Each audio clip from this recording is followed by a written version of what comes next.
São 5 para as 8, né? 4 para as 8 agora. Hoje é terça-feira, 28 de julho. E já estamos aqui para a nossa aula de teologia. O nosso curso de teologia, Teologia para o que der e vier. É um curso de teologia que já estamos no módulo 4, né? Nós trabalhamos com o primeiro módulo, foi uma introdução à teologia. O segundo módulo foi um panorama do Novo Testamento. O terceiro módulo foi um panorama do Antigo Testamento. Lídia, tudo bem, Lídia? Graça e paz. O Magno tá bem? Tudo bem aí, a Tamires? O Guimel, tudo jóia? Que bom ter vocês aqui, tá bom?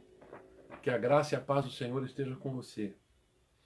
Então, nós tivemos o módulo 1 foi uma introdução, como eu falei, o módulo 2 foi um panorama do Novo Testamento, o módulo 3 foi um panorama do Antigo, e esse módulo 4, boa noite, Alzenira, graça e paz. Esse módulo 4 nós estamos chamando Newton.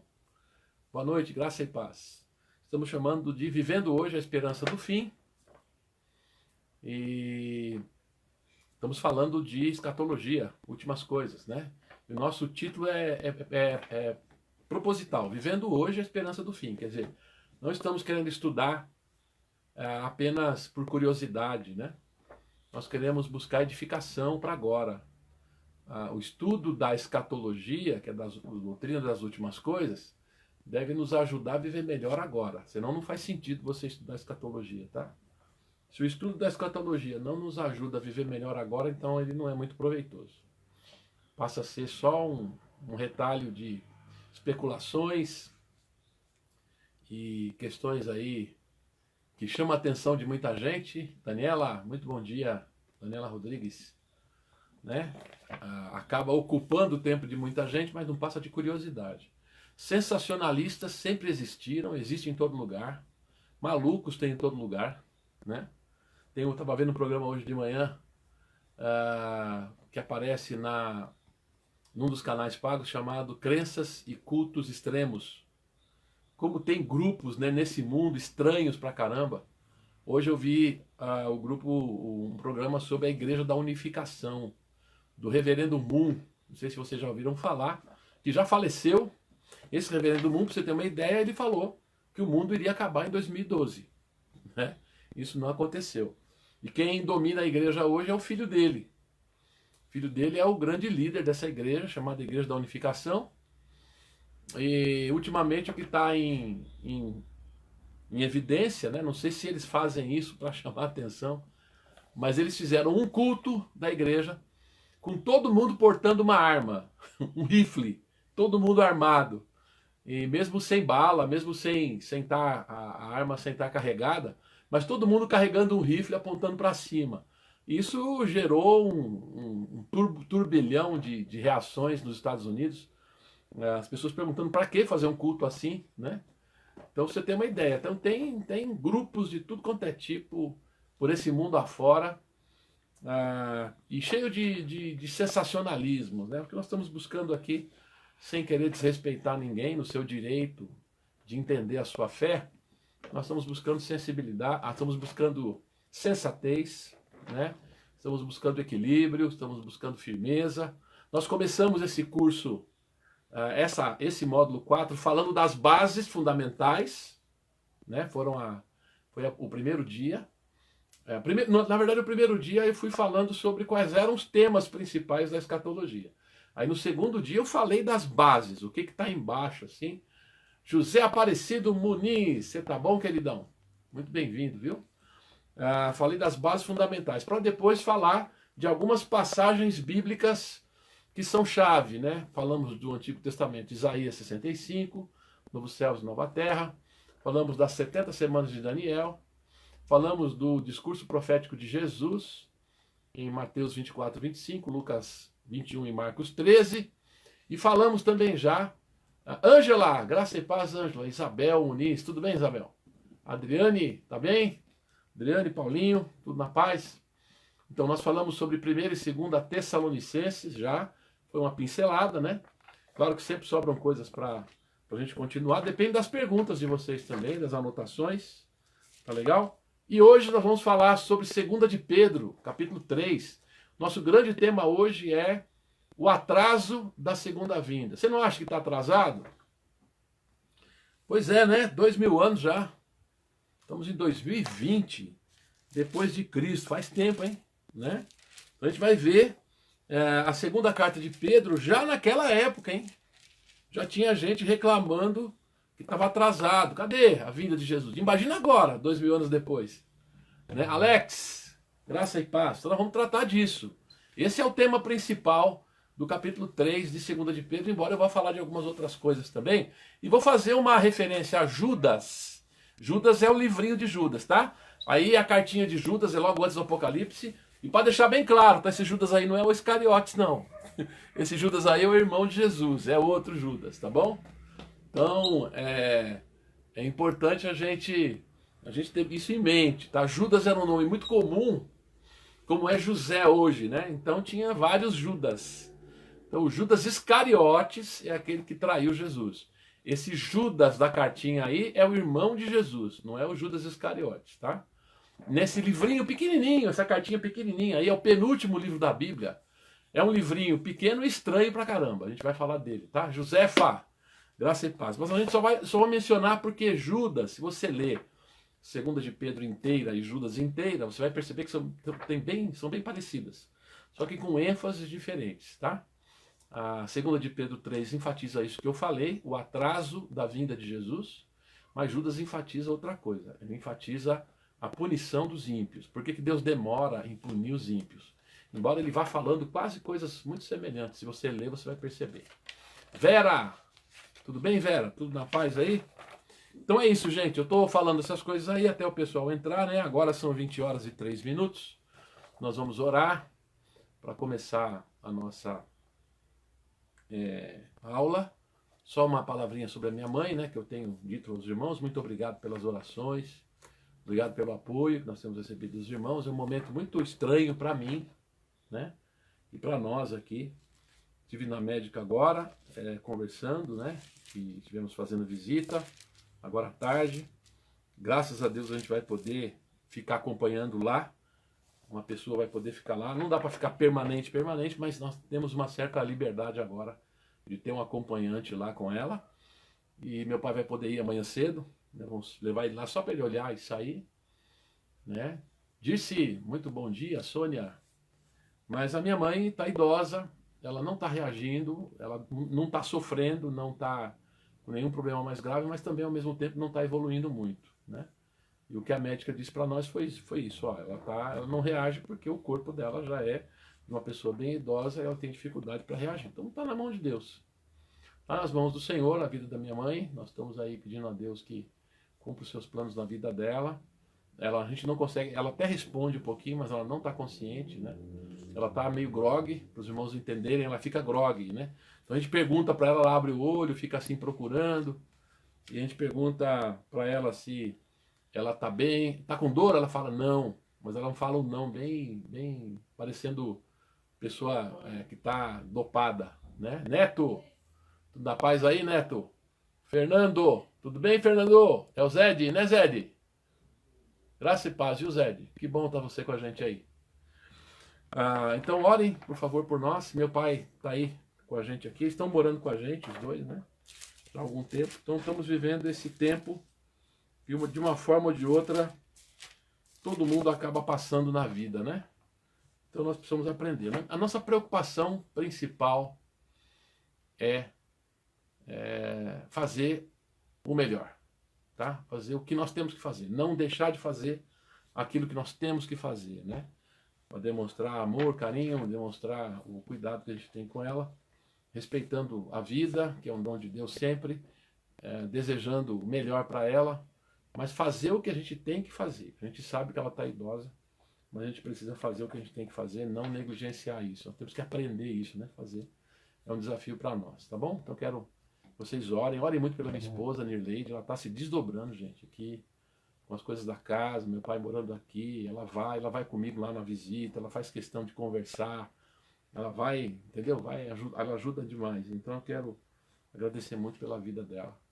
Tem sido, de fato, muito jóia. Ela tem iniciativas que eu mesmo não tenho, tá? Então isso é muito bom. Continue orando por nós, tá legal? Então é isso aí, vamos orar? Então vamos orar. Senhor, queremos agradecer mais um dia que o Senhor nos deu, mais uma oportunidade de estudo da Tua Palavra, né? E agradecer ao Senhor porque temos sido abençoados. Eu quero pedir que o Senhor abençoe cada um dos irmãos e irmãs que nos acompanham, que a Tua Palavra possa nos preparar, nos ajudar a nos preparar para essa vida, para todas as coisas.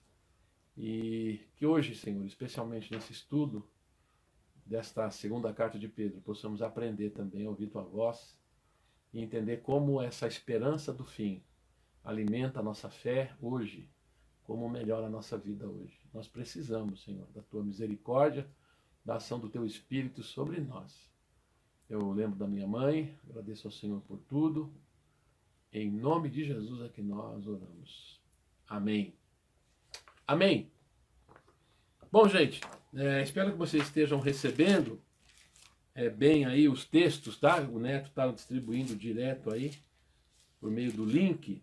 Se alguém tiver dificuldade, por favor, nos comunique, tá? Nós queremos ajudar. Teve uma pessoa que pediu hoje o texto em Word, eu mandei no Zap em Word, não tem problema não, tá?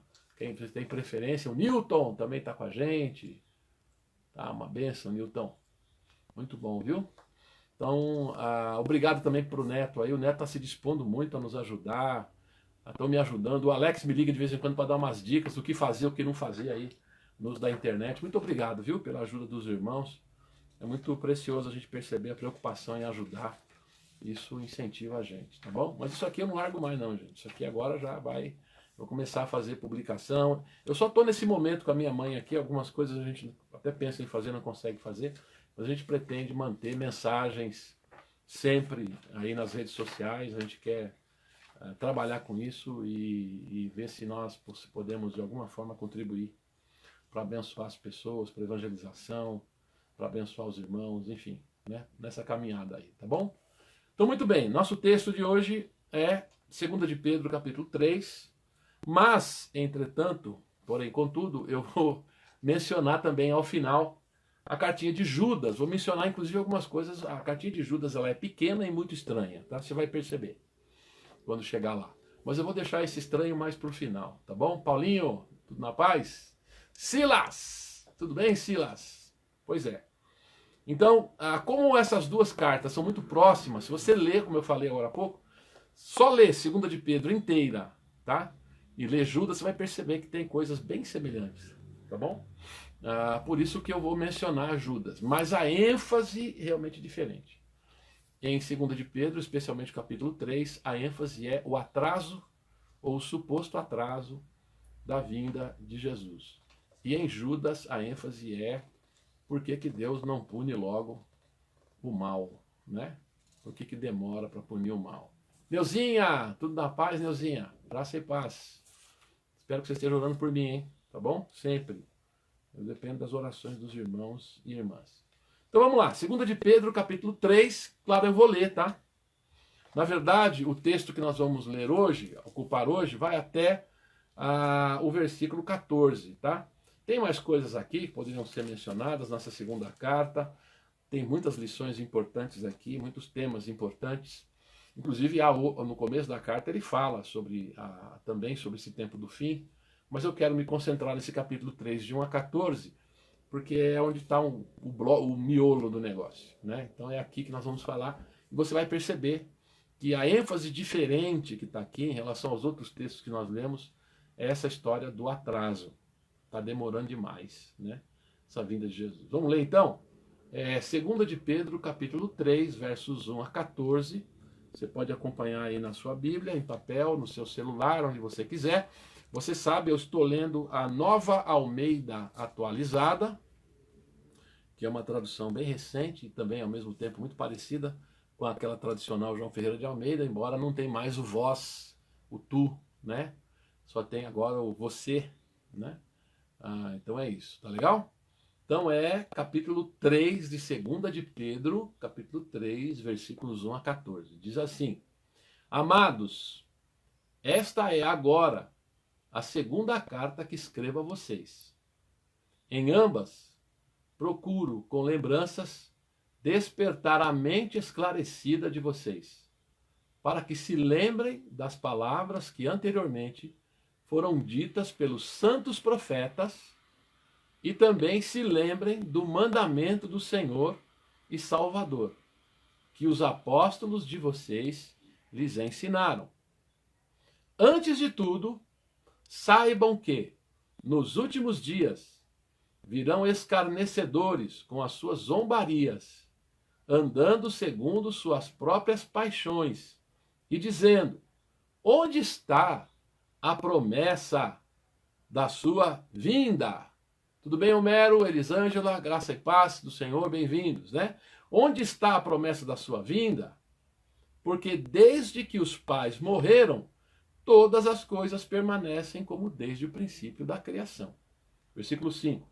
Acontece que, de propósito, esquecem que os céus existem desde muito tempo, e que a terra surgiu da água, e através da água, pela palavra de Deus. Com base nesta palavra, também o mundo daquele tempo foi destruído, afogado em água, o dilúvio, né? Pela mesma palavra, os céus e a terra que agora existem têm sido guardados para o fogo, estando reservados para o dia do juízo e da destruição dos homens ímpios. Mas há uma coisa, amados, que vocês não devem esquecer: que para o Senhor, um dia é como 1000 anos, e 1000 anos são como um dia. O Senhor não retarda a sua promessa, ainda que alguns a julguem demorada. Pelo contrário, ele é paciente com vocês, não querendo que ninguém pereça, mas que todos cheguem ao arrependimento. Porém, o dia do Senhor virá como ladrão. Naquele dia, os céus passarão em grande estrondo, e os elementos se desfarão pelo fogo. Também a terra e as obras que nela existem desaparecerão. Uma vez que tudo será assim desfeito, versículo 11 agora, tá? Uma vez que tudo será assim desfeito, vocês devem ser pessoas que vivem de maneira santa e piedosa, esperando e apressando a vinda do dia de Deus.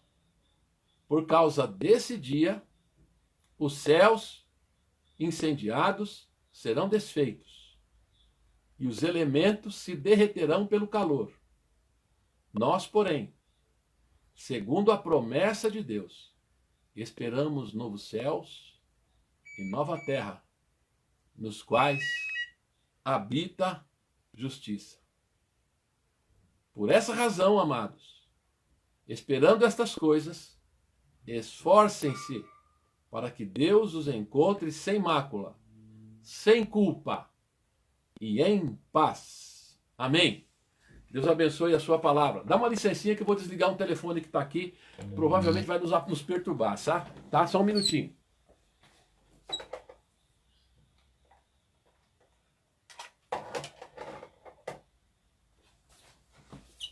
Pronto?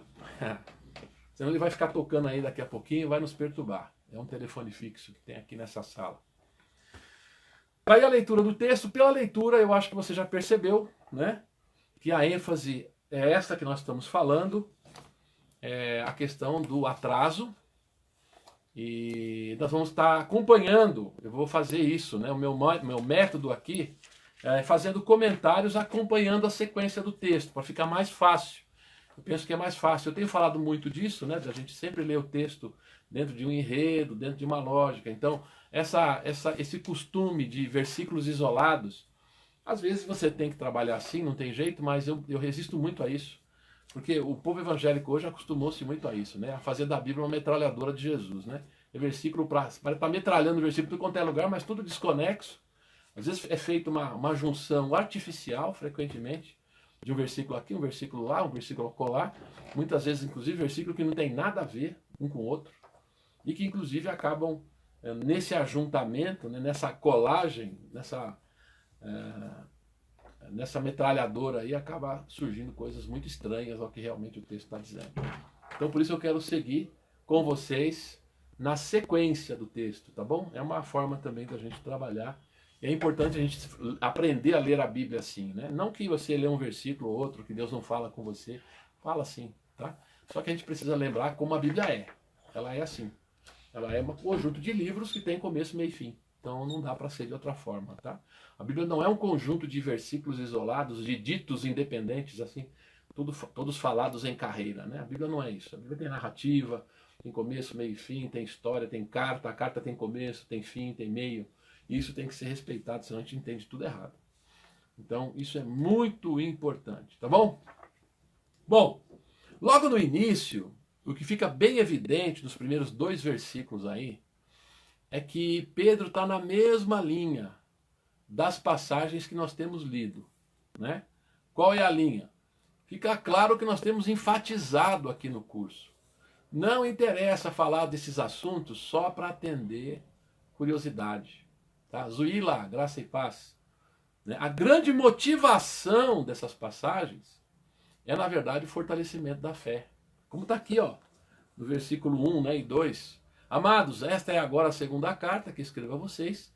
Em ambas procuro, como lembranças, despertar a mente esclarecida de vocês, para que se lembrem das palavras que anteriormente foram ditas pelos santos profetas, e também se lembrem dos mandamentos do Senhor e Salvador, que os apóstolos de vocês lhes ensinaram, né? Então está aqui Pedro lembrando, nós estamos lembrando a vocês o ensinamento, primeiro, das escrituras dos profetas, né? E essas escrituras dos profetas, esclarecidas e ensinadas pelo Senhor Jesus e pelos apóstolos. É, na verdade, aquilo que nós temos dito, né? É a leitura da Bíblia toda, mas à luz, sempre, o ponto de partida e o ponto de chegada é a pessoa e o ministério de Jesus, conforme nos apresentado pelos apóstolos. Porque Jesus não deixou nada escrito, né? Então, nós sabemos que o que chegou a nós vem a partir da pregação dos apóstolos. Eles pregaram, anunciaram, e depois isso virou texto escrito, tá? Tem as cartas também de Paulo. Paulo encontrou Jesus depois. Mas, enfim, ele fala que está querendo lembrar disso. Então, nós precisamos lembrar mesmo disso, né? E nesse caso específico aqui, é para lembrar, então, o ensinamento dos profetas, das palavras de Jesus, que foram transmitidas pelos apóstolos, tá? Então isso é importante. São os profetas, o Antigo Testamento, as palavras de Jesus, mas como os apóstolos passaram para nós. Então nós acabamos uma devocional agora. Juraci, graça e paz, Juraci. Tudo bem? Tudo bem com você aí? O Danilo tá bom? De vez em quando eu vi o Danilo, agora não estou vendo mais o Danilo aí nas lives, tá? Manda um abraço para ele, tá bom? Então, então é essa ênfase que Pedro está dando aqui para nós, né? Nós precisamos estar sempre ligados, então, na palavra, na Bíblia, né? Como a gente sempre tem dito aqui, levando em conta o enredo, levando em conta essa sequência, levando em conta que nós somos cristãos e lemos a Bíblia como cristãos. Isso é muito importante, tá bom? Senão a gente se confunde, tá legal? Aí, nós temos no versículos 4 e 5, na sequência, tá? Ele nos fala que isso aqui é muito importante, tá? É muito importante. Ele nos fala aqui, ó, no versículo 3, no 3, 4 e 5. Antes de tudo, 3, 4 e 5, né? Não, gente, é 3 a 5. Aqui tá errado, tá? No texto que eu passei aqui, no segundo parágrafo, tá dizendo, a seguir eu coloquei 3, 4 e 5. Não, é 3 a 5, tá bom? É 3 a 5 aí. Tá legal? Versículo 3. Antes de tudo, saibam que nos últimos dias virão escarnecedores com as suas zombarias, andando segundo as próprias paixões, e dizendo: onde está a promessa da sua vinda?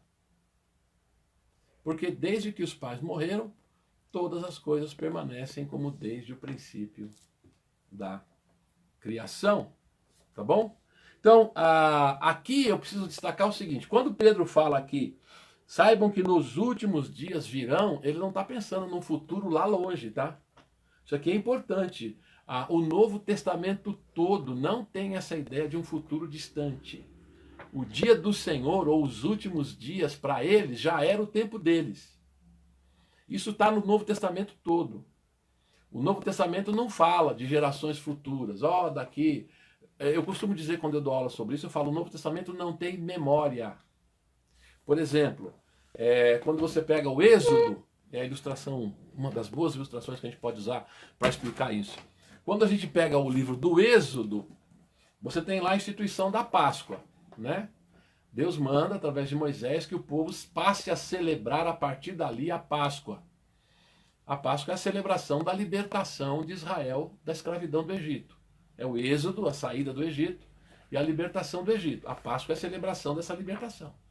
E quando Deus institui a Páscoa, ele fala para Moisés por quê. Ele fala assim: quando os vossos filhos, lá na frente, perguntarem o que é isso, vocês vão dizer: quando nós éramos lá, estávamos no Egito, nós éramos escravos e tal. Isso é memória, né? Isso é você passar para as seguintes gerações que virão o ensinamento dos antepassados. Jesus instituiu a ceia, nós temos a instituição da ceia, aí o ensino não é esse. Lá diz assim: quando nós partimos o pão e nós tomamos o cálice, nós anunciamos a morte do Senhor, para quando os nossos filhos e netos perguntarem o que era, nós vamos responder? Não. Ele fala: para que anunciemos a morte do Senhor até que ele venha. Então havia uma expectativa da vinda de Jesus naquele tempo mesmo. A carta aos Hebreus, como é que começa a carta aos Hebreus? Capítulo 1, versículo 1. Hebreus começa assim: havendo Deus outrora falado muitas vezes e de muitas maneiras aos pais pelos profetas, nestes últimos dias nos falou pelo Filho. Observe que os últimos dias, para o autor de Hebreus, não está no futuro, já está no tempo dele. São os últimos dias por quê? Porque Deus falou pelo Filho. Né? Em Jesus se cumprem as promessas de Deus. É por isso que Paulo também, em Gálatas 4:4, diz: na plenitude do tempo, isso é, no cumprimento final. Plenitude é quando acaba, né? No cumprimento final, na plenitude do tempo, Deus enviou o seu Filho, nascido de mulher, nascido sobre a lei. Isso está em Gálatas 4:4. Veja o que Paulo está dizendo. Plenitude do tempo é quando cumpriu o tempo. O próprio Paulo diz, eu coloquei inclusive aqui, o próprio apóstolo Paulo diz, eu acho que eu coloquei, deixa eu ver. Coloquei lá, 1 Coríntios 10:11. Ele fala assim: nós sobre quem os fins dos tempos têm chegado. Então os últimos dias, gente, não é algo que para eles está distante. Para eles era aquele momento ali. Tá? Então veja bem, isso que eles estão falando aí, né, que Pedro está falando aqui, dessa reclamação desse pessoal, cadê a vinda de Jesus? Alguém pode falar assim: então para nós é muito pior, né? Porque são 2000 anos, não são alguns anos que se passaram. Dessa escrita de 2 de Pedro, de Jesus, da morte e ressurreição de Jesus, até a escrita de 2 de Pedro tinha algumas décadas só. Passaram-se algumas décadas. E o pessoal já estava dizendo: cadê a vinda de Jesus que vocês prometeram? Não está vindo. Né? Então as pessoas vão se acomodando. E elas estão dizendo: está tudo igual, não muda nada. Né? Nasce dia, acaba dia, amanhece dia, anoitece dia, está tudo igual, não muda nada. Então ele não vem mais não. Então veja bem, se esse pessoal estava dizendo isso lá naquela época, imagina agora, né? 2000 anos depois. Teve mesmo gente que acaba falando: não, aquilo lá estava errado, Jesus errou, Jesus se enganou. Né? O pessoal pensava assim, mas isso não vai acontecer não. Eles acabaram dando com os burros na água. Né? Então isso é um dos aspectos que estão em destaque aqui. Como que a gente fala, né? Como que a gente entende e como que a gente vive à luz dessa promessa da vinda de Jesus, que parece que atrasa. Né? Então a gente vai ver daqui a pouquinho que esse negócio de atrasar Na verdade, essa sensação de atraso não é só não é só nesse momento. Ela já tinha lá no Antigo Testamento, né? Já existia no Antigo Testamento. Eu coloquei aí para vocês, inclusive, tá bom? Agora, antes de falar disso, eu quero destacar isso que esses versículos falam, tá? Olha aqui que interessante, tá? Ele diz assim: antes de tudo, saibam, versículo 3, né? Antes de tudo, saibam que nos últimos dias virão escarnecedores com as suas zombarias, andando segundo as paixões, que dizendo. Então veja bem, nós somos informados aqui que essas pessoas estão zombando, né, e duvidando da segunda vinda de Jesus, mas na verdade são pessoas que têm um comportamento ímpio. Eles andam segundo as suas paixões.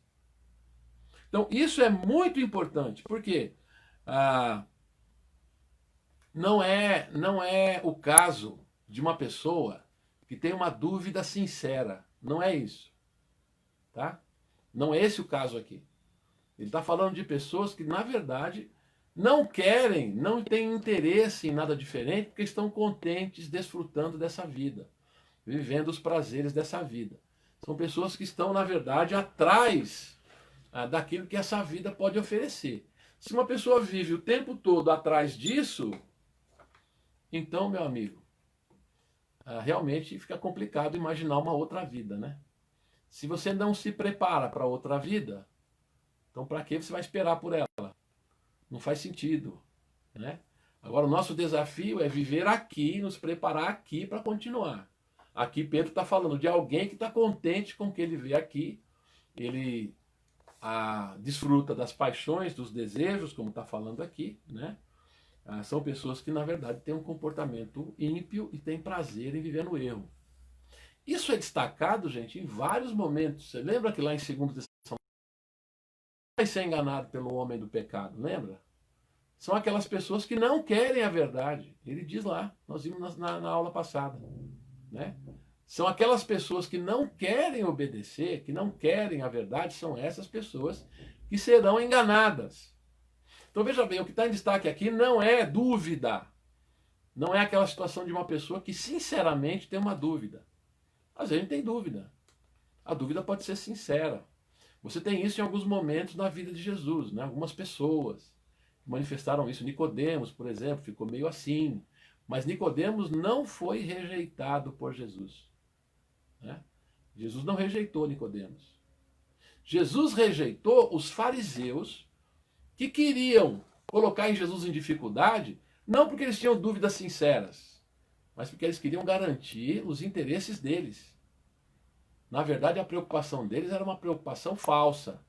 Era uma preocupação de pessoas ímpias, que tinham uma capa religiosa, mas cujas intenções e interesses, na verdade, tinham a ver com posições, tinham a ver com status, tinham a ver com o conforto dessa vida. É diferente. Não se trata aqui de pessoas que têm dúvidas sinceras. Lá, Judas vai inclusive falar sobre isso, tá? A gente vai ver depois. O Judas, ele fala de pessoas que têm dúvida sincera. Interessante, né? Vamos lá, em Judas, um pouquinho antes do Apocalipse, uma folhinha só, né? Olha só o que Judas fala. Judas, isso eu não coloquei no texto, tá? Estou lembrando agora. Eu não coloquei no texto escrito aí. Estou lembrando agora essa palavra aqui, ó. Judas.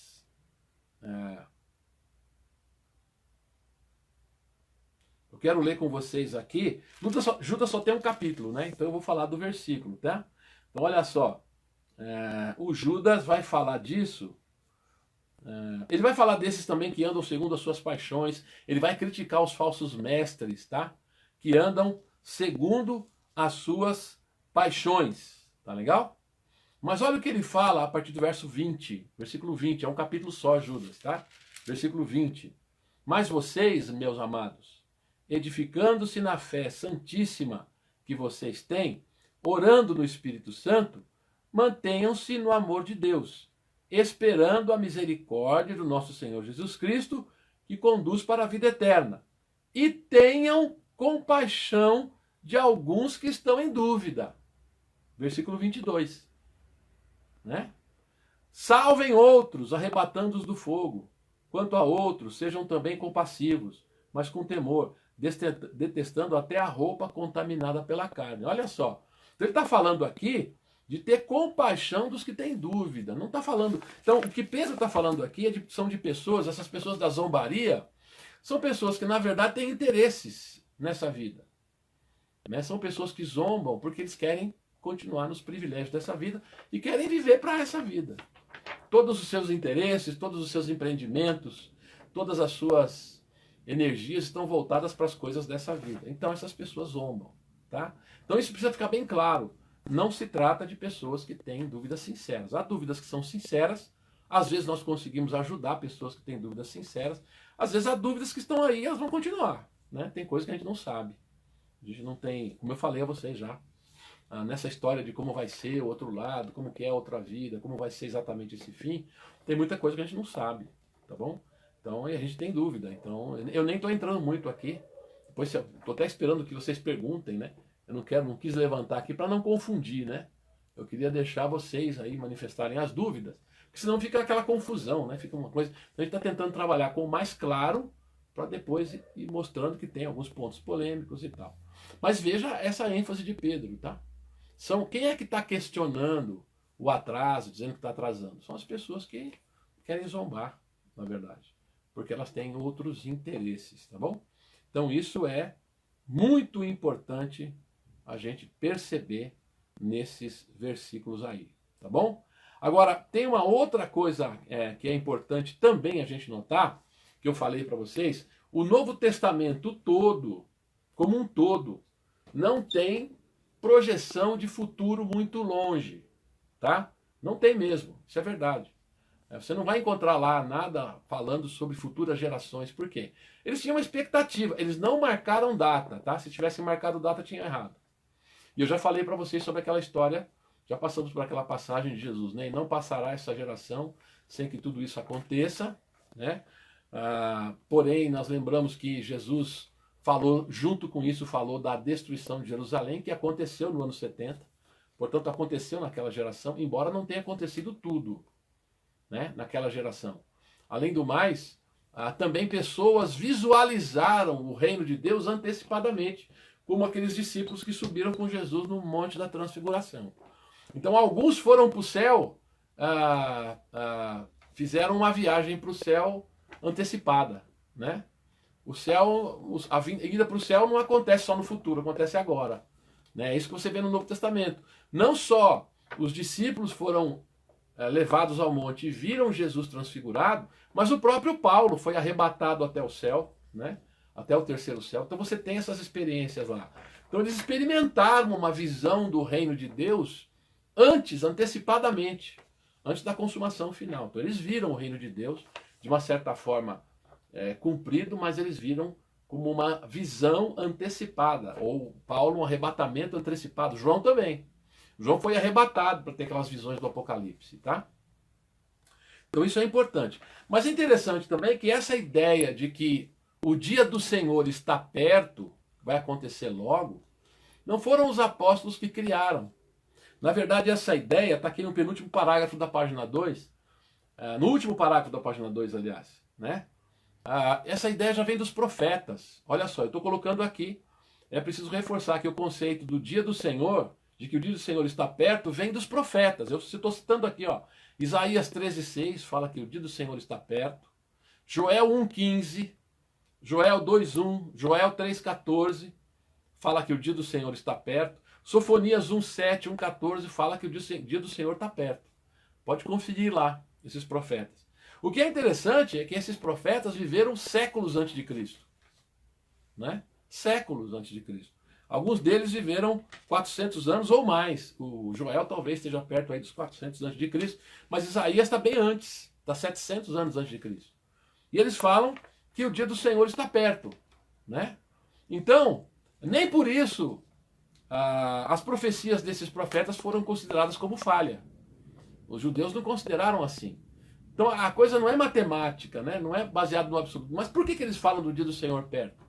Porque sempre eles falam do dia do Senhor a partir de uma realidade presente.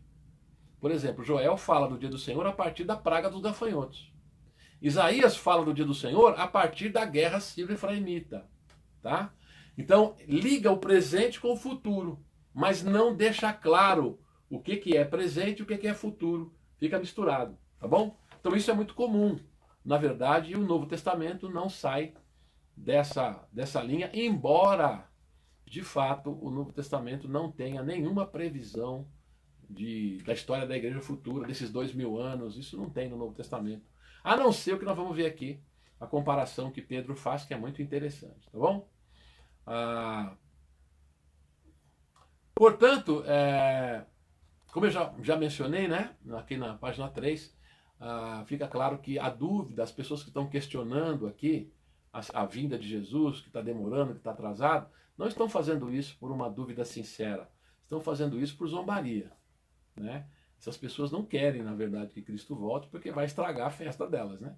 Aquelas pessoas que estão vivendo muito bem não querem que o mundo acabe. Aquelas pessoas que estão desfrutando de riquezas, por exemplo, que estão muito bem na vida, não quer que o mundo acabe, né? Então, a tendência é essa, é a pessoa se apegar, de fato, às coisas dessa vida. Essa é uma grande ênfase. Eu estava lendo um texto hoje, estou traduzindo, na verdade, um texto hoje, de um livro apócrifo, que fala que o homem precisa observar o dia da sua partida, né? Como é que vai ser esse dia da sua partida? Nesse dia da sua partida, o que vai sobrar é só o seu apego, o seu apego aos seus desejos e a busca pelos bens dessa vida, ou o que vai sobrar é o desapego, é a sobriedade, né? É de fato alguém que colocou a sua vida nas mãos de Deus. Interessante essa palavra, não está na Bíblia, mas é muito interessante esse autor falando do seguinte: o ser humano, o homem, o indivíduo, a pessoa humana, o homem e a mulher, precisam se preocupar com o dia da sua partida. Lá no dia da sua partida desse mundo, como é que vai ser? Né? Você vai estar tranquilo, sossegado, sóbrio, porque a sua vida foi vivida na presença de Deus, ou você vai estar perturbado, vai estar num turbilhão, ele fala isso. Você vai estar num turbilhão, porque na verdade a sua vida foi toda voltada para os desejos dessa vida, toda voltada para as coisas dessa vida, para a bajulação, para a ostentação de bens e tudo mais, né? Então ele pergunta isso. Então isso é de fato algo importante, tá bom? Aí, na sequência desse texto, dos versículos 5 e 6, o Pedro vai dizer para nós que essas pessoas esquecem de propósito, olha só que interessante, né? Deliberadamente, como diz a outra tradução, né? No versículo 5, acontece que, de propósito, ou deliberadamente, esquecem que os céus existem desde muito tempo e a terra surgiu da água. E através da água, pela palavra de Deus, é uma referência lá à criação, que eu não vou entrar em detalhe aqui, tá? Com base nesta palavra, também o mundo daquele tempo foi destruído, afogado em água. Então ele está dizendo, eles esquecem isso, que já teve um dilúvio. Tudo estava correndo normal, as pessoas estavam vivendo, casando, dando em casamento, fazendo festa, de repente veio o dilúvio, né? Então eles esquecem, mas esquecem de propósito, não quer lembrar. Eles esquecem de propósito, interessante, né? Isso que está sendo dito aqui. Só uma coisa para dizer para vocês, tá? O pessoal aí que está participando, depois vocês vão dar a sua presença. Hoje eu não estou com o Guilherme aqui, tá? O Guilherme, meu auxiliar, furou hoje, não veio. Foi para Jundiaí, na verdade. Tá? Então, estou sem ele aqui. E depois eu vou fazer direitinho aí um esquema para ver quem está participando. Vamos fazer assim, como é online, gente, você pode inclusive acompanhar as aulas gravadas, mas eu vou seguir um critério aí de 50%, tá legal? De 50%, de quem participou de 50% das aulas, eu vou mandar para vocês aí um certificado virtual. Vou pensar direitinho aqui. E só adiantando para vocês, a gente vai terminar esse módulo na próxima semana, tá? Nós vamos ter terça e quinta só, na primeira semana de agosto, porque na verdade era um módulo de férias, tá? Então a gente vai falar ainda do Apocalipse de João e eu vou falar das 3 grandes linhas da escatologia no mundo evangélico e no mundo cristão. Tá legal? Mas voltando então, ele fala aqui, na verdade, que essas pessoas não querem lembrar disso, mas já tinha acontecido o dilúvio, né? Nas escrituras, já estão ali a afirmação de que o dilúvio já aconteceu, né? E aí ele vai afirmar que a criação aguarda a destruição, diz lá, né? Dos ímpios, versículo 7, né? Que acho que eu não li aqui, ó. No versículo 7 ele diz: pela mesma palavra, os céus e a terra que agora existem têm sido guardados para fogo, estando reservados para o dia do juízo e da destruição dos ímpios. Observe uma coisa, tá? Cada uma das passagens que nós lemos tem uma ênfase. Essa passagem aqui tem coisas que ela não fala. Por exemplo, ela não fala da ressurreição, ela não fala do arrebatamento, ela não fala da segunda vinda. Ela não descreve, ela só fala que é o dia do Senhor e da destruição dos homens ímpios, que também faz parte. Então veja bem, as passagens não falam todas elas de tudo que vai acontecer. Aqui a ênfase está na destruição dos homens ímpios, por quê? Porque a ênfase do Pedro é a zombaria, aqueles que zombam, os ímpios que zombam, né, da ideia de que Cristo vai voltar. É isso que ele está falando aqui. Então é por isso que a ênfase dele está nessa destruição, tá bom? Então isso é muito importante. Agora, a partir dos versículos 8 a 10, agora sim, ele vai tratar especificamente de um assunto que não aparece em outros lugares com clareza, que é dar uma resposta para este suposto atraso da vinda de Jesus, né? Atraso do fim. Está demorando demais. Qual é a resposta dele? A resposta, gente, é muito surpreendente para mim, tá? A gente vai ver isso agora. O que ele vai fazer nos versículos 8 a 10? Vamos ler? Então olha lá o que ele vai dizer. Mas há uma coisa, amados, que vocês não devem esquecer. Que para o Senhor, um dia é como 1000 anos. E 1000 anos são como um dia. O Senhor não retarda a sua promessa, ainda que alguns a julguem demorada. Pelo contrário, ele é paciente com vocês, não querendo que ninguém pereça, mas que todos cheguem ao arrependimento. Porém, o dia do Senhor virá como ladrão. Naquele dia os céus passarão como um estrondo, e os elementos se desfarão pelo fogo. Também a terra e as obras que nela existem desaparecerão.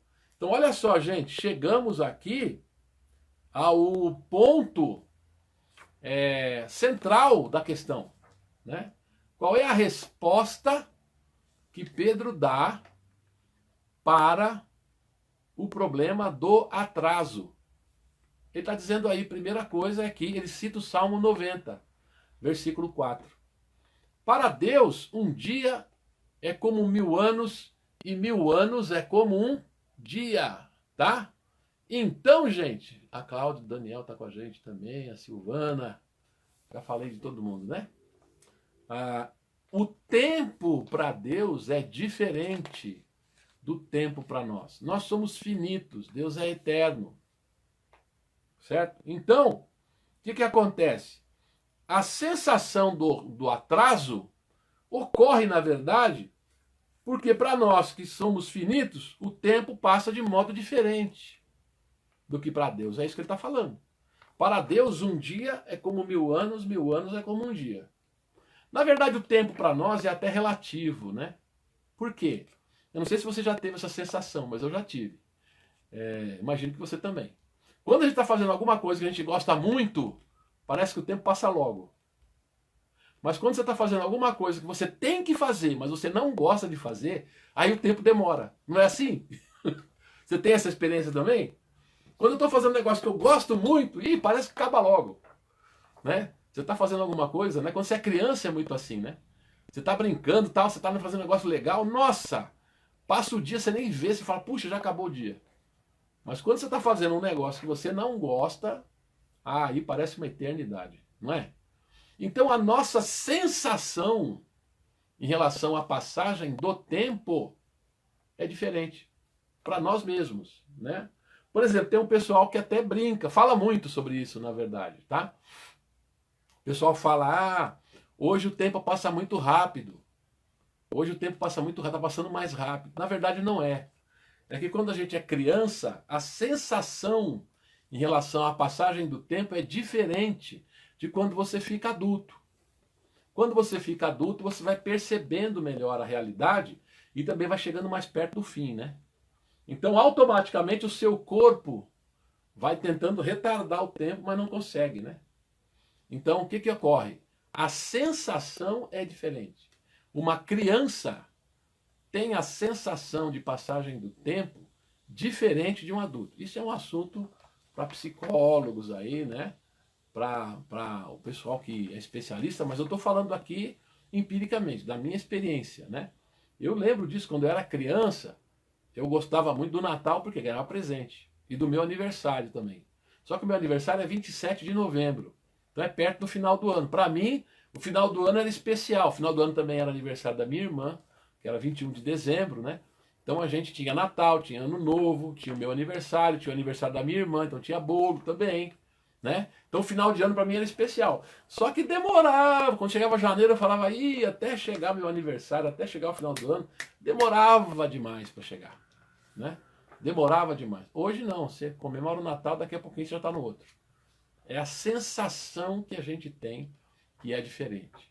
Então veja bem, essa sensação de passagem do tempo já é diferente na nossa experiência pessoal, de cada um de nós, né?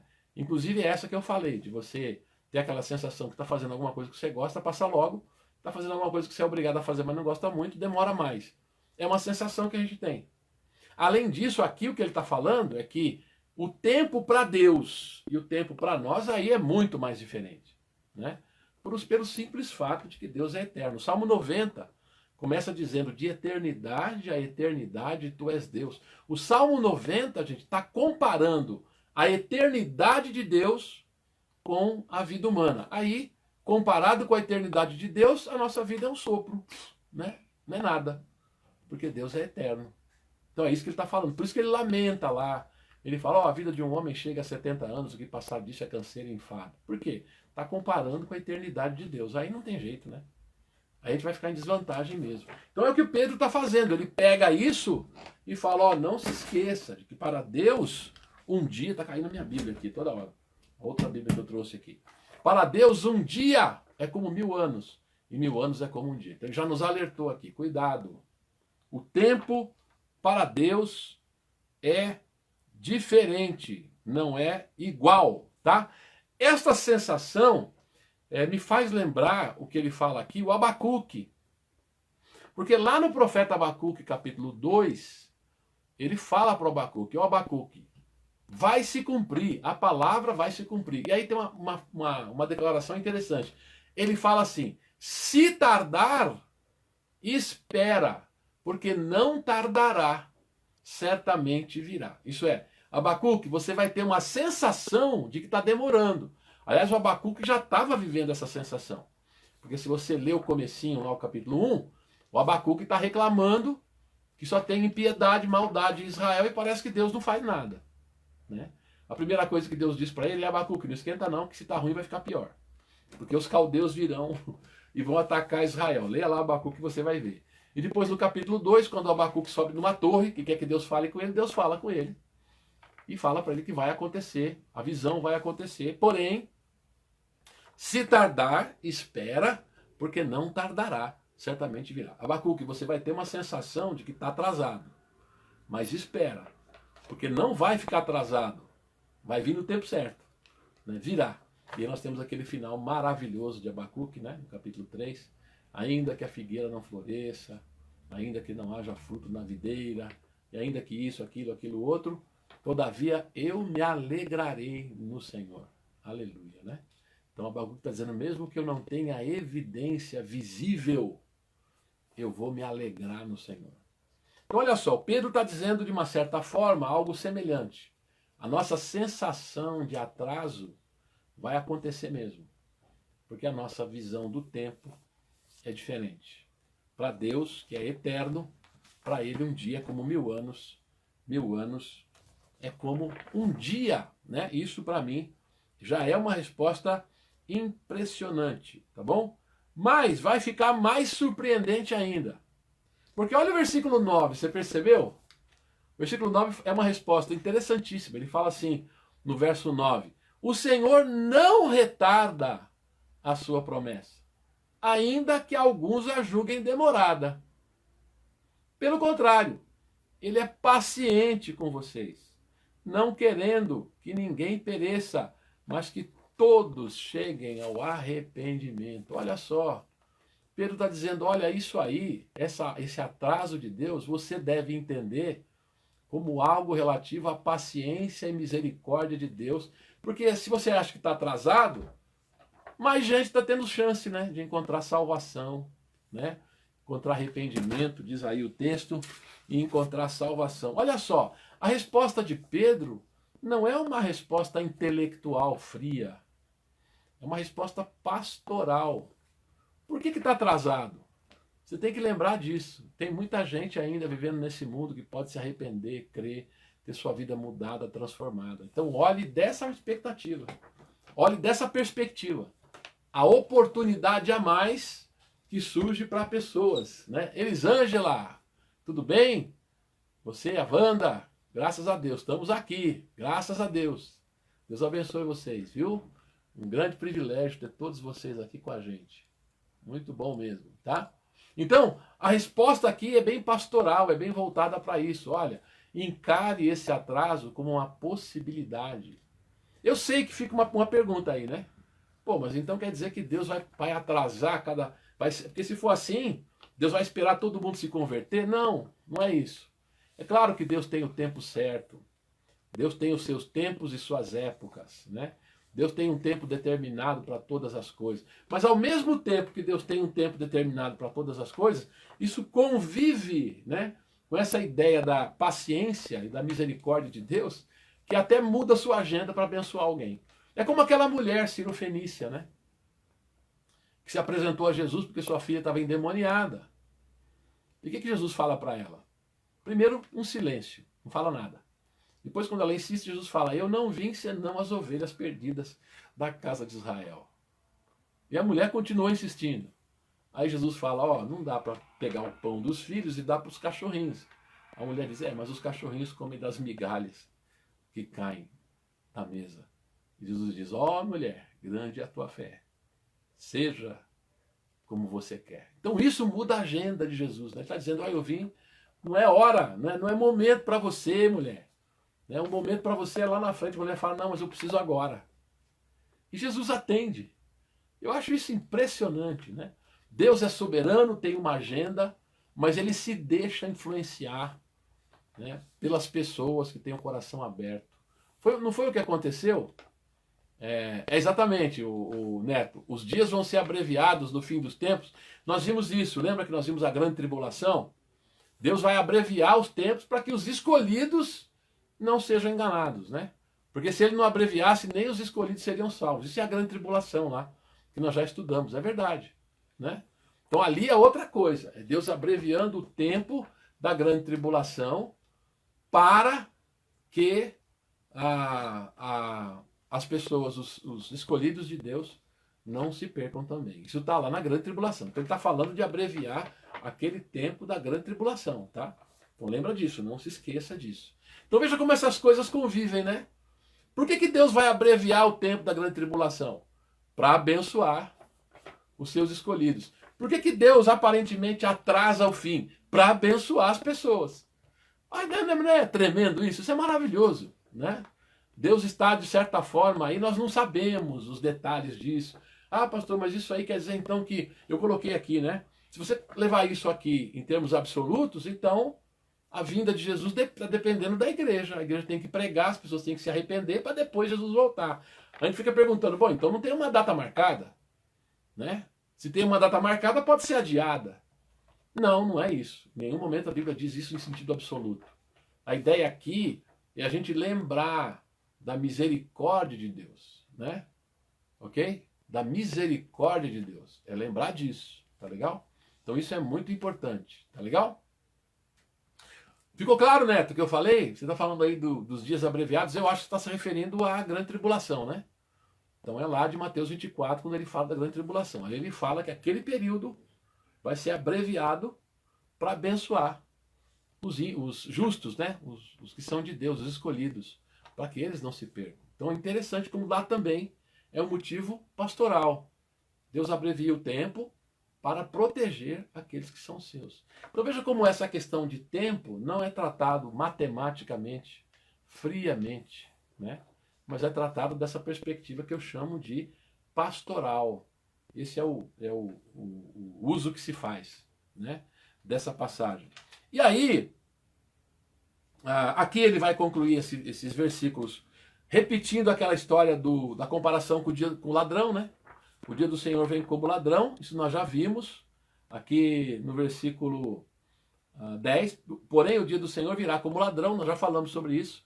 Vem sem aviso, vem de repente. Então nós temos que estar preparados, não é só Pedro que faz essa ilustração, há outros também, tá legal? Ficou claro, Neto, o que eu falei? Ajudou? Tranquilo? A pergunta que você fez realmente é uma pergunta muito importante, tá? Que você fez, foi muito legal a sua pergunta. Mas espero que tenha ajudado aí, se era essa a sua referência lá. Tá legal? Então, agora olha só. Ele conclui o trecho falando aí, né? Mais uma vez falando que vai ter um abalo sísmico, um abalo nas estrelas, no céu, na terra. Né? Eu coloquei aí que, portanto, o dia do Senhor é iminente, repentino e estrondoso. Isso aparece em outros lugares também. Esses sinais nos céus aparecem lá nos profetas, aparece no discurso de Jesus, e Pedro fala de novo, o Apocalipse de João fala também. Tá? Então, desses sinais dos céus, isso aparece. Tá legal? Agora, na sequência, ocorre uma ênfase aqui no como. Como nós temos falado sempre. A ênfase de Jesus lá não era o quando, era o como. Como você espera, né? Que está aqui. Como é que a gente espera? Está do versículo 11 ao 14. Porém, eles exortam, esses versículos exortam uma vida santa, exortam lá que a gente espere o novo céu e a nova terra, tá? Entretanto, eu coloquei aí, existe um elemento do versículo 12 que é uma novidade, não tem em outro lugar. Olha o versículo 12, o que ele fala. Ele fala assim, ó, versículo 11, eu vou ler o 11, mas a ênfase está no 12, olha lá. Uma vez que tudo será assim desfeito, vocês devem ser pessoas que vivem de maneira santa e piedosa. A mesma ênfase que você encontra em Jesus, que você encontra em Paulo, né? Mesma ênfase. Nós temos que estar preparados no dia a dia, tá? Versículo 12. Esperando e apressando a vinda do dia de Deus. Por causa desse dia, os céus incendiados serão desfeitos, os elementos derreterão o calor. Nós, porém, segundo a promessa de Deus, esperamos novos céus e nova terra, nos quais habita a justiça. Olha só, esperando e apressando o dia de Deus. Como assim? A gente pode apressar, a gente pode adiantar, né? Mais uma vez aquela questão que eu falei, não tem uma data marcada? Quer dizer que se a vinda de Jesus está marcada para uma determinada data, eu posso, com a minha atitude, com a minha vida, apressar. Interessante, né? O texto fala primeiro de atrasar e fala que se está atrasado é por causa da misericórdia. Agora é ao contrário, ele fala de apressar. Você apressa vivendo uma vida santa. Olha só. Então não é absoluto isso, né? Não é matemático isso. Isso é pastoral. É uma sensação pastoral. Se você sente que está atrasado, lembra da misericórdia de Deus. Se você quer que volte logo, então dedique a sua vida ao Senhor, ao serviço do Senhor. Olha só, parece contraditório, né? Porque um lá em cima fala do atraso, aqui ele fala para apressar. Como é que é isso? E é apressar mesmo que ele está falando aí. Tá? As várias Bíblias aí falam a mesma coisa, é apressar. Como assim apressar? Adiantar? É isso? A nossa sensação humana vai ser essa, né? Quando a gente está dedicado, a gente está apressando, porque a gente vive nessa expectativa. Tá legal? Então essa na verdade é a ênfase de 2 de Pedro, são exatamente 21 horas, e eu quero deixar aí para perguntas para vocês, porque tem um último trecho aí na página 4, que eu vou falar de Judas. Eu vou mencionar, vou jogar aí o fogo na colo de vocês, tá? Depois, se alguém quiser alguma explicação mais detalhada eu posso dar, mas eu não vou ficar nos detalhes aqui, porque senão a gente se perde. Mas como eu falei para vocês, a cartinha de Judas, ela é bem pequena e bem estranha, tá? Ela tem uns elementos bem estranhos. Um dos mais estranhos que tem aqui é esse que eu vou mencionar para você. Tá? Muita gente, inclusive, não acredita muito, mas para mim está muito claro.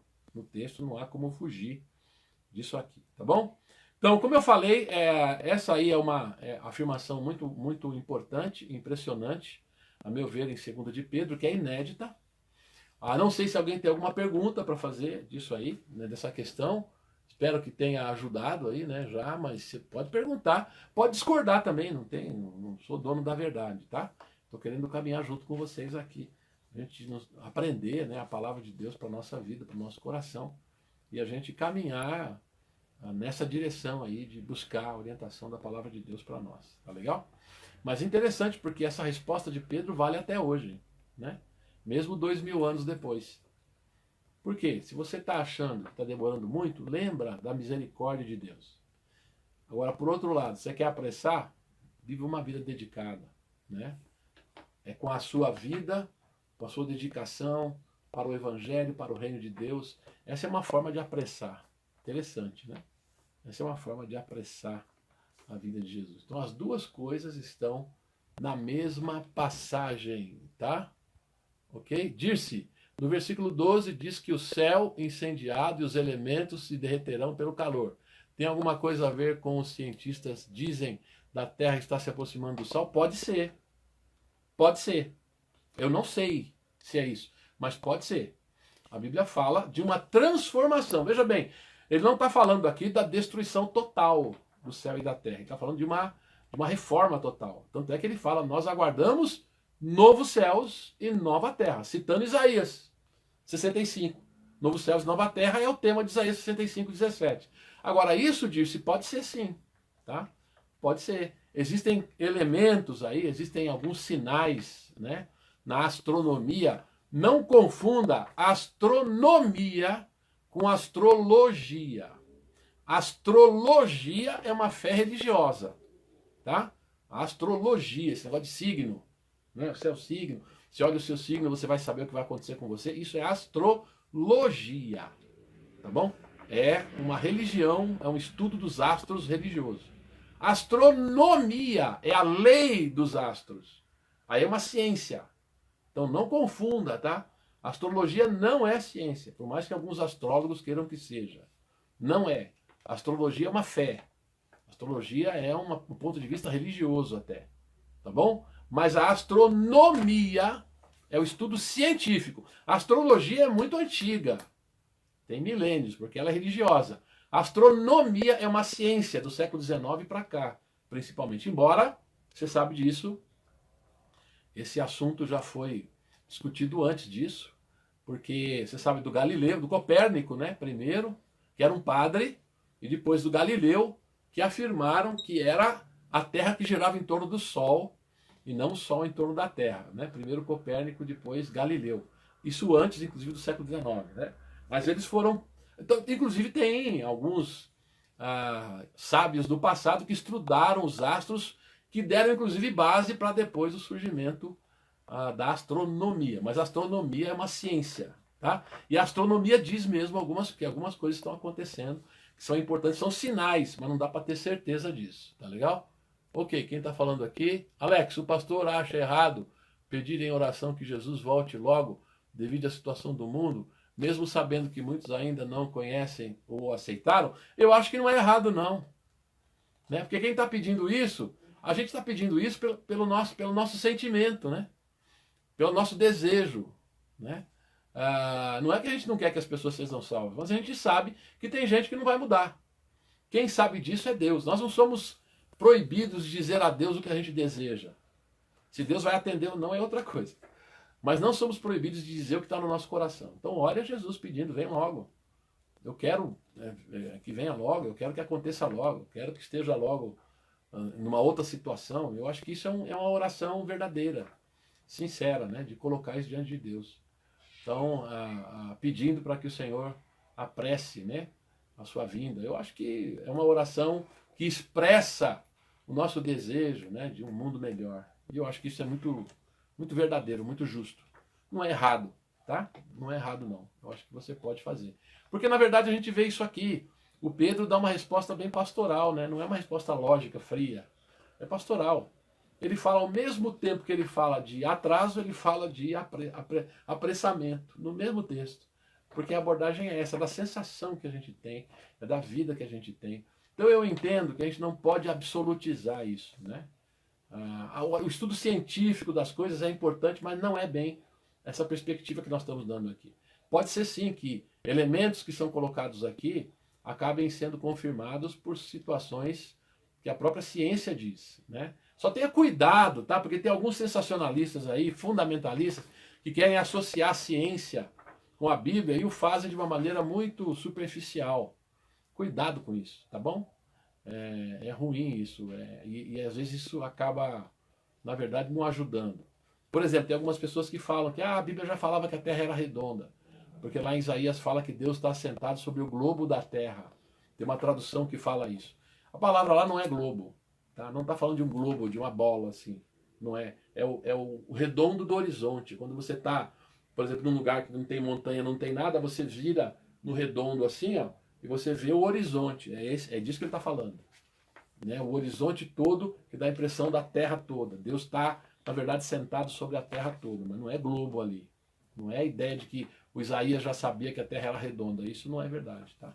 Então tem que tomar um pouco de cuidado com algumas questões aí. Homero, vamos ver a pergunta do Homero. Homero, a Bíblia diz que o sol parou, sendo os entendimentos da época, ok?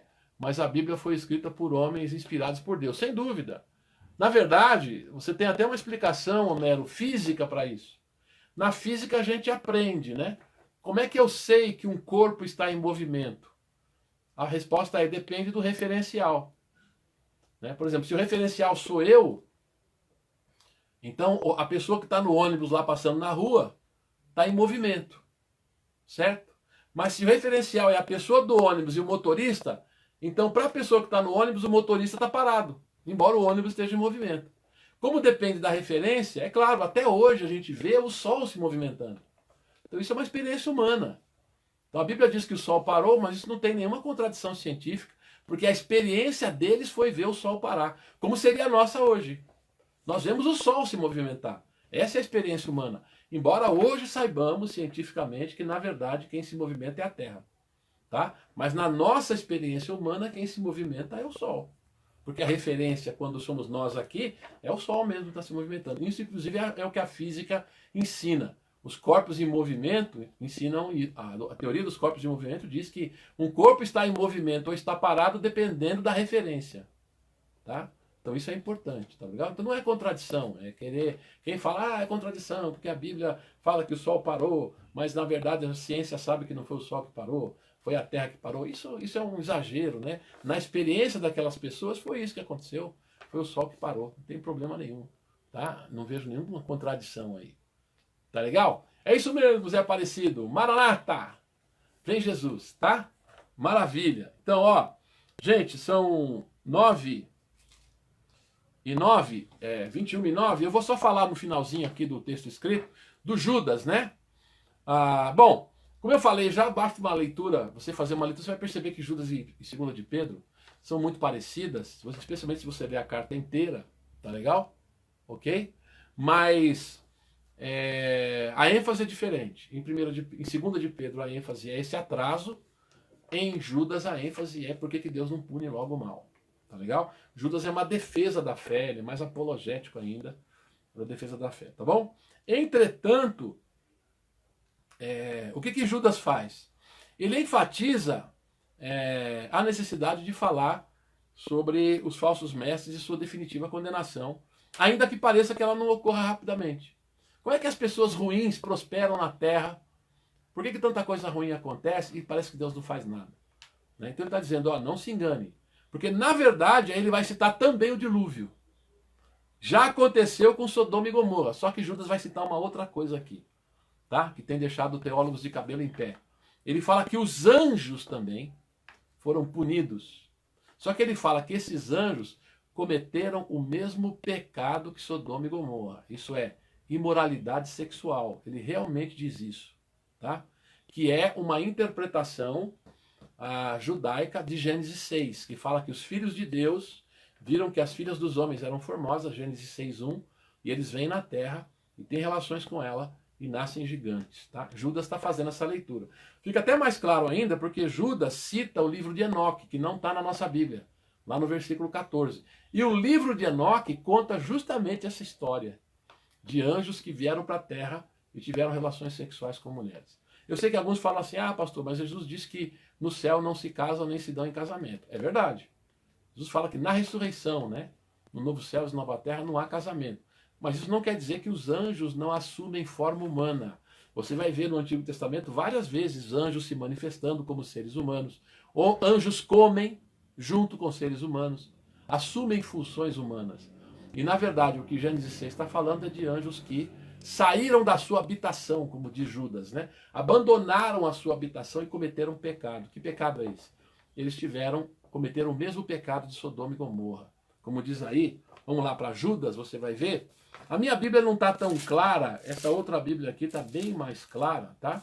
Eu vou ler nessa outra Bíblia aqui, só para a gente ver, está bem mais claro aqui. Essa Bíblia antiga aqui, que é a Almeida atualizada, não a nova Almeida atualizada, tá? Essa aqui é a Almeida mesmo atualizada. Olha só o que ele fala aqui, versículo 5 de Judas. Lembrando que Judas só tem um capítulo, tá? Olha o que ele fala. Quero, pois, lembrar-vos, embora já estejais cientes de tudo, de uma vez por todas, que o Senhor, tendo libertado um povo tirando da terra do Egito, destruiu depois os que não creram. Está falando lá dos que morreram no deserto porque não acreditaram, né? E aí ele fala, o versículo 6, olha só. E a anjos, os que não guardaram o seu estado original, mas abandonaram o seu próprio domicílio. O que isso quer dizer? Ele vai esclarecer mais abaixo. Ele tem guardado sobre trevas, em algemas eternas, para o juízo do grande dia. É o que ele vai afirmar no versículo 7. Como Sodoma e Gomorra e as cidades circunvizinhas que, havendo-se entregue à prostituição como aqueles. Aqueles aí só pode ser uma referência aos anjos, no versículo anterior. Tá? Não há como ser outra coisa. Então ele está fazendo referência ao fato de que os anjos cometeram pecado sexual. Tá? Isso é complicado. Como é que a gente sabe disso? Inclusive é interessante que ele vai citar o livro de Enoque, que não está na Bíblia, porém o livro de Enoque conta exatamente essa história, tá? Dos anjos que cometeram pecado com mulheres. Então ele fala que os anjos também que pecaram terão sua punição. Então o que o Judas está falando na verdade? Ele está dizendo o seguinte, Deus não deixa o mal sem punir, não. Ele já puniu Sodoma e Gomorra, ele já puniu os anjos, já puniu aqueles que morreram no deserto, e no final vai punir todos os ímpios. É essa a mensagem do Judas. Então não se aflige achando que Deus não vai punir, porque Deus vai. Deus vai chamar os homens ao acerto de contas, tá? Isso é de fato, tá bom? Ok? Então é isso aí. Agora eu sei que esse assunto aí é um pouco complicado, eu não vou entrar em detalhe com ele, tá? Aqui eu posso até responder a alguém que quiser desenvolver esse assunto aí no particular, que também não é uma grande ênfase de Judas, a grande ênfase é essa que eu falei. Ele está dizendo, não se engane não, que Deus está inerte diante da injustiça e da maldade dos falsos mestres, porque na verdade ele já puniu Sodoma e Gomorra, já puniu os anjos que pecaram, já puniu os que não creram lá no deserto, então Deus não está inativo. Então cuidado, na verdade é essa a grande mensagem do Judas, tá? Então o importante aqui é ressaltar é que Judas, e aqui lembrando que não é Judas Iscariotes, tá? É Judas, irmão de Jesus, que Judas dá ênfase no fato de que tanto as pessoas humanas quanto os anjos que persistiram no erro e no pecado receberão a devida punição, tá? Este aspecto da condenação dos ímpios também aparece em diversas passagens bíblicas que tratam do assunto da consumação. Então a gente vai ver isso no Apocalipse de João também, vamos ver em outros lugares. Então tá aí. Isso aqui é 2 de Pedro, capítulo 3, uma passagem importante, porque trata desse assunto. Nós estamos 2000 anos esperando. Cadê a vinda de Jesus? Né? Tá perto? Bom, já desde os profetas fala que está perto, né? Então, a única coisa que eu digo a vocês é o seguinte, gente. Eu não tenho nada contra aquelas pessoas que falam assim, ah, eu sinto que está perto. Não tem problema nenhum, tá? Mas eu fiz uma menção aqui, por exemplo, de um comentário bíblico de um pastor falecido, batista, chamado Russell Norman Champlin. Talvez alguém já tenha ouvido falar. É o Novo Testamento interpretado, versículo por versículo. São livros desse tamanho assim, ó, azuis, são 6 ou 7 volumes. Ele faz o Novo Testamento inteiro. E quando ele vai comentar lá a 2 Tessalonicenses, ele fala que o anticristo nasceu em 1962 e queria se manifestar lá pelos anos 80. É claro que ele errou, né? Porque isso já foi. Nós estamos em 2020, não aconteceu nada nos anos 80. Eu me lembro que falaram que o alinhamento dos planetas em 1977 era um sinal da volta de Jesus. Cadê? Né? Também marcaram a volta de Jesus para 1982. Um tal de David Koresh disse lá nos Estados Unidos que Jesus ia voltar em 1982. Cadê? O reverendo Moon disse que em 2012 Jesus ia voltar. Cadê? Aqui no Brasil, esteve aqui um grupo de americanos que nós recebemos na nossa igreja, né? Foi muito bom, inclusive foi legal. Só que depois, quando eu fui assistir ao encerramento do trabalho lá na primeira igreja batista de São Caetano, o pastor que estava pregando lá estava dizendo que tinha sinais de que Cristo ia voltar naquele ano de 2017. Cadê? Então, cuidado para não ser enganado com essas coisas, tá? Tem um pessoal aí que se precipita e começa a sensacionalizar essas coisas. Então, se alguém fala assim, ó, eu sinto que Jesus está voltando, né? Jesus está perto, não tenho nada contra isso, gente. Nós temos mesmo que desejar, né? Desejar, como disse Pedro, desejando e antecipando a vinda do dia de Deus. Eu quero que esteja perto. Então, falar que está perto é para alguém que deseja, alguém que ama. Mas cuidado para não atravessar a linha, tá? E dar com os burros na água, como tanta gente já fez, marcando data para o fim do mundo e errando. Precisa ficar esperto com isso, tá? Teve um camarada na época da Reforma Protestante que marcou a volta de Jesus 33 vezes. Claro, errou as 33 e morreu doido na cadeia, tá? Então cuidado com isso, tá legal? Exatamente, em 2012 foi forte, Camila. Teve até aquele filme do fim do mundo chamado 2012. Né, que tem uma enchente marítima, né, se não me engano, que ocorre por causa de um acidente sísmico lá e tal. Realmente, tem filmes. Aliás, nesse período surgiram vários filmes desse tipo. Teve o Armagedon, né, que era aquele filme de que vinha um meteoro aqui sobre a Terra. Teve também o Impacto Profundo, que era a mesma coisa. A ideia é que viria um meteoro que iria trombar com a Terra e destruir a Terra. Né? Teve também aquele filme que fala de zumbi lá, a Guerra Mundial Z, né, que é uma invasão de zumbi, de uma doença, vários filmes falando disso, de uma humanidade devastada. Tem um filme que eu indiquei para vocês, que eu acho que vale a pena quem não viu ver, tá? O Livro de Eli.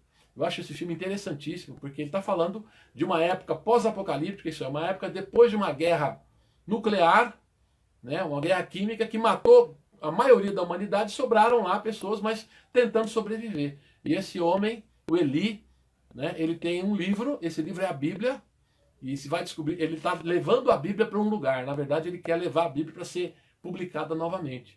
E esse homem decorou a Bíblia inteira, para depois ditar a Bíblia inteira para ela ser escrita e publicada de novo. É claro que isso é uma ficção, né?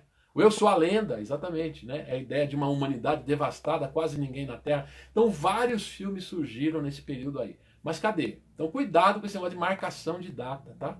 Mas a gente apressar, esperar, desejar, falar, Senhor, a vida de Jesus está perto, queremos que venha logo, não tem nada de errado. Só cuidado para não ultrapassar essa linha aí e falar, ó, Jesus vai voltar em tal data. Ou então como aquele camarada, né, que falou assim, ó, a Bíblia fala, né? Jesus disse que o dia e a hora ninguém sabe, nem os anjos no céu, nem o filho, senão somente o pai. Aí teve um espertinho que falou, ó, o dia e a hora não, mas o mês ele me revelou.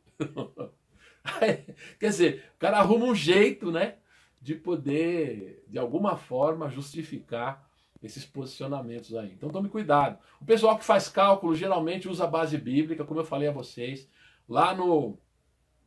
Exatamente, o livro de Eli é um livro tremendo, Alex, eu também acho. O livro de Eli foi um filme tremendo, né, do Denzel Washington. Para quem não sabe, Denzel Washington é batista, tá? Ele é de uma igreja batista. Eu não sei como é a fé dele hoje, mas eu sei que ele é de tradição batista lá nos Estados Unidos, tá bom? Uma igreja batista de negros lá. Então, o que eu estava dizendo? Essa questão toda aí é uma questão importante, mas o pessoal usa base bíblica para fazer cálculo profético. Como eu falei para vocês, né, um batista chamado Guilherme Miller, no século XIX, calculou a partir de Daniel 8,14 até 2.300 tardes e manhãs o santuário será purificado. Ele entendeu que 2.300 tardes e manhãs eram 2.300 anos, e ele calculou a partir da ordem para a restauração de Jerusalém e chegou a 1844, saiu pregando que Cristo ia voltar em 1844. Criou um movimento enorme, muita gente o seguiu. Obviamente que em 1844 lá não aconteceu nada, inclusive eles subiram no monte vestidos de branco, depois houve uma grande decepção, mas aí surgiu uma mulher lá que disse que não foi bem isso, que interpretaram mal a profecia, a Ellen White, e aí começou o movimento adventista que deu origem à Igreja Adventista do Sétimo Dia, tá bom? Mas foi um batista, Guilherme Miller, que começou esse movimento falando essas coisas aí. Então toma cuidado com isso, porque primeira coisa, já aconteceu, muita gente já marcou fim de mundo, aí adoidado. Então se alguém marcar fim de mundo, você fala assim, de novo, né? Mais uma vez, agora conta uma novidade, né? Se alguém chegar para você e falar assim, ó, tem profecia dizendo que o fim de mundo vai ser tal data. Você fala, tá bom, então agora conta uma novidade, porque isso aí não é novidade para ninguém. Tá legal? Então é isso, gente. O mais importante é a gente destacar também o de sempre, né? Esses textos estão na Bíblia, eles tiveram, na verdade, o seu propósito inicial e original de fortalecer a fé, de encorajar a fé, de orientar a fé, e não de atender curiosidade. Então isso é muito importante, tá legal? Então na próxima aula, na quinta-feira, nós vamos falar sobre o Apocalipse de João, né? Estamos falando hoje sobre 2 de Pedro, vamos falar sobre o Apocalipse de João, e depois vamos encerrar na semana que vem, tá? Falando sobre as 3 escolas escatológicas. Vamos ter aí momentos de perguntas, se alguém quiser entrar em alguma questão aí, mesmo no particular, a gente vai caminhando juntos, tá bom? Mas vamos encerrar na semana que vem esse módulo 4. Claro que vai ter mais módulo depois. Vamos ter outras coisas também, tá legal? É isso aí, tá bom? Deus te abençoe. Alguém tem mais alguma pergunta? Deixa eu ver. Pergunta acima do José Aparecido Muniz sobre o Salmo 7. Deixa eu ver. Qual que é a pergunta? Deixa eu ver. Salmo 7, acho que passou direto aqui na minha... O pessoal já assistiu, tal. Cadê o Salmo 7? José Aparecido, desculpa, eu acho que passou direto essa pergunta. Deixa eu achar aqui. José Aparecido. Salmo 73 é um exemplo de punição para os ímpios, pastor? Sim ou não? Claro, o Salmo 73, gente, é maravilhoso. Por quê? Porque o Salmo 73 fala, é o Asaf, né, o autor do Salmo lá, que está no título do Salmo, ele fala que ele quase abandonou a fé. Por quê? Porque ele via a prosperidade dos ímpios. A impressão que os ímpios só prosperam, só se dão bem, né? Só estão por cima. E aí ele falou, não é possível, né? Os ímpios e ainda zombam de Deus, e tudo dá certo para eles. Essa era a visão dele. Mas no versículo 17 do Salmo 73 é onde está o eixo que muda tudo. Ele fala assim, então até que entrei no santuário de Deus, aí eu vi o fim dos ímpios. O que mudou a visão dele não foi o que aconteceu no mundo. O que mudou a visão dele foi o relacionamento dele com Deus. Quando ele entrou no santuário, quando ele entrou na presença de Deus, quando ele falou com Deus, Deus falou com ele, aí ele fala, aí eu vi o fim dos ímpios. Então dá a impressão que é outro cara falando. Do verso 17 em diante, do Salmo 73, é outro cara que está falando, não é mais o Asaf. Né? Porque houve uma transformação. Então, de fato, o Salmo 73 é um exemplo de punição dos ímpios. Aliás, essa segunda parte que vai falar, não, Deus vai punir o ímpio sim. No tempo certo, no momento certo. Deus fará justiça na terra. Deus não tem prazer na morte do ímpio, né? Nem nós devemos ter. Né? Eu acho que nós devemos ter um espírito universal. Né? Tomara que muita gente mesmo seja salva e pouquíssima gente seja condenada. A gente tem que desejar isso. Agora, quem vai definir isso é Deus. Né? Quem vai julgar, quem vai fazer, quem vai colocar tudo aí os pingos nos is, não somos nós. Nossa tarefa não é julgar as pessoas. Nossa tarefa é anunciar, é viver, é compartilhar, tá bom? Mais alguma pergunta? Deixa eu ver. Pastor Alfredo Neto, qual é a pergunta? Será que eu estou pulando alguma coisa aqui? Tá bom? Ufa, Cláudia, por que ufa, né? Graças a Deus, né, que a gente não tem que julgar ninguém. Eu não gosto disso não, eu acho realmente que tem uns aí que eu falo, Deus, eu ia mandar para o inferno mesmo. Mas Deus tenha misericórdia de nós, né? Tá bom? Mais alguma perguntinha? Perdi alguma coisa aí? Gente, me ajuda aí que eu estou sem o meu auxiliar hoje aqui. Tá bom? Então se tem alguma pergunta, beleza, good, maravilha, tá bom? Então Deus te abençoe, Deus abençoe vocês. Claro que você pode me perguntar depois alguma questão, estamos juntos aí, tá bom? Caminhando juntos. Eu não sei tudo, claro, né? Eu estudei um pouquinho para isso, mas não sei tudo. Então, tem pessoas que, inclusive, algumas coisas que eu disse que discordam de mim, tá bom? E isso é natural, embora eu esteja convicto, como dizia o meu grande mestre Russell Shedd, quando alguma questão polêmica, tá bom? Na aula, alguns alunos diziam que discordavam dele e falavam, olha, eu estou convicto, posso estar errado, mas estou convicto. Tá? Então é isso, tá legal? Nós tentamos aí apresentar o básico, semana que vem a gente vai falar, quinta-feira já agora, a gente vai falar do Apocalipse de João. O Apocalipse merece uma atençãozinha, né? Embora a gente não vai falar tudo sobre o Apocalipse de João, eu quero só dar algumas ênfases. E vamos falar das 3 escolas, tá? Amilenismo, pós-milenismo, pré-milenismo. São as 3 grandes escolas da escatologia. A principal delas, a principal não, é a mais aceita no mundo evangélico especialmente, é o pré-milenismo. Só que esse pré-milenismo também se divide em 3, tá? É o pré-tribulacionismo, é o mid-tribulacionismo e é o pós-tribulacionismo. E nesse pré-tribulacionismo tem uma corrente chamada dispensacionalismo, tá? Então eu vou tentar falar para vocês, claro que eu vou me posicionar sobre isso, vou tentar explicar a partir de tudo que nós vimos aí. Essas escolas, o que são? São a tentativa de somar tudo, harmonizar tudo, colar tudo e montar um esquema. No fundo é isso. Tá bom? Claro que há outros versículos da Bíblia, outras passagens da Bíblia, que também são importantes, que eu não estou abordando aqui, mas eu creio que abordei várias das que são principais, que tratam do nosso assunto, que é o fim, né? A consumação. Tá bom? Vamos orar? Momento de oração. Muito obrigado pela sua presença. Nós temos várias pessoas também nos visitando. Espero que isso tenha sido proveitoso para todos. Deus te abençoe. Muita gente da BJU, muita gente nos visitando. Agradeço demais a sua participação. Me sinto muito honrado com a presença de cada um dos irmãos, né? Cada uma das irmãs que estão com a gente. Muito obrigado mesmo pela paciência, pela bondade de não fazer pergunta difícil. Né? Agradeço muito. Então, estamos juntos aqui. Deus te abençoe. Espero que, acima de tudo, né, a nossa participação nesse curso, nesse tempo, possa nos fortalecer na fé, na nossa vida, cada um de nós na sua particularidade, né? Porque não acabou ainda não, né? Acabou agora, hoje, mas quinta-feira ainda tem e tem terça e quinta da semana que vem. Aí nós estamos encerrando, tá legal? Mas maravilha, Deus abençoe. Estamos juntos aí. Espero que tenha sido bom para todo mundo. Vamos orar? Senhor, nosso Deus e nosso Pai, louvado seja o teu santo nome pela oportunidade que nós tivemos de estudar a tua palavra. Agradecemos ao Senhor por esta aula, por esse momento de nossa conversa juntos aqui. Desejamos que, de fato, nós estejamos preparados, cada um de nós. Acima de tudo, possamos ser aquelas pessoas que amam a vinda de Jesus, que desejam a consumação, que desejam a salvação das pessoas, que desejam a vida eterna, não só para nós, mas para todos, que vivem agora, ó Deus, de acordo com os valores do reino de Deus, que lutam agora pela justiça, que têm fome e sede de justiça agora. Nos ensine a viver nesse mundo, à luz da nossa esperança. Abençoe cada pessoa. Eu peço em nome de Jesus, para a glória do Senhor. Amém. Amém, gente. Amanhã estamos com a live, você sabe, 8h30. Salmos da Esperança, tá legal? Estamos começando o livro de Salmos. Temos o culto amanhã, às 20 horas. Culto de oração, amanhã é dia de oração, dia de jejum, continuamos. E voltamos à aula quinta-feira. Domingo tem EBD, Profeta Isaías, tá legal? Estaremos juntos com o Profeta Isaías, agora capítulo 28 em diante, tá bom? Já vimos o Apocalipse de Isaías, no domingo nós vamos continuar falando de Isaías.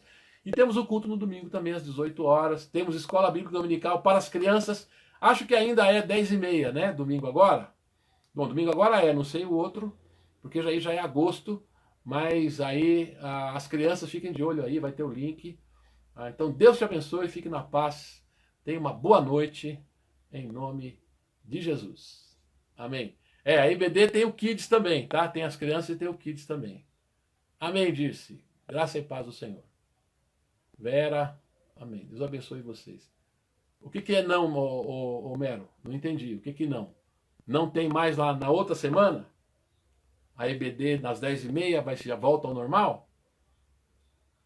Ah, tá bom. Voltaremos às 9h30 na outra semana. Então, às 10h30 é só agora. Só domingo de julho. Em agosto já volta ao normal. Tá? O Kids volta, EBD de Kids volta ao horário normal no primeiro domingo de agosto. Tá legal? Maravilha. Deus abençoe, boa noite. Fiquem na paz, cada um de vocês. Tá bom? Ô, Mero, eu vou fazer aquela... Você mandou para mim uma recomendação, né, pastoral. Eu vou preencher aquilo e te mando amanhã, tá? Pode ser? Eu acabei esquecendo, viu? Você me desculpa. Acabei esquecendo, mas acho que amanhã ainda dá. Deus abençoe cada um de vocês, em nome de Jesus. Fique na paz. Fala galera, você tem gostado do conteúdo do nosso canal, das lives de culto, das pregações? Então se você não é inscrito, inscreva-se no nosso canal, aqui no canal da Igreja Batista em Jardim Utinga. Não esqueça de colocar o sininho lá para você receber todas as notificações. E todo vídeo que você vê, não esquece de dar um like lá pra gente, é muito importante. Além disso, compartilhe nas suas redes sociais, no seu Facebook, nos seus grupos de WhatsApp. Compartilhe as pregações, nos ajude a propagar mais ainda o Evangelho de Cristo na Terra. Eu conto com você, tá bom? Obrigado, valeu!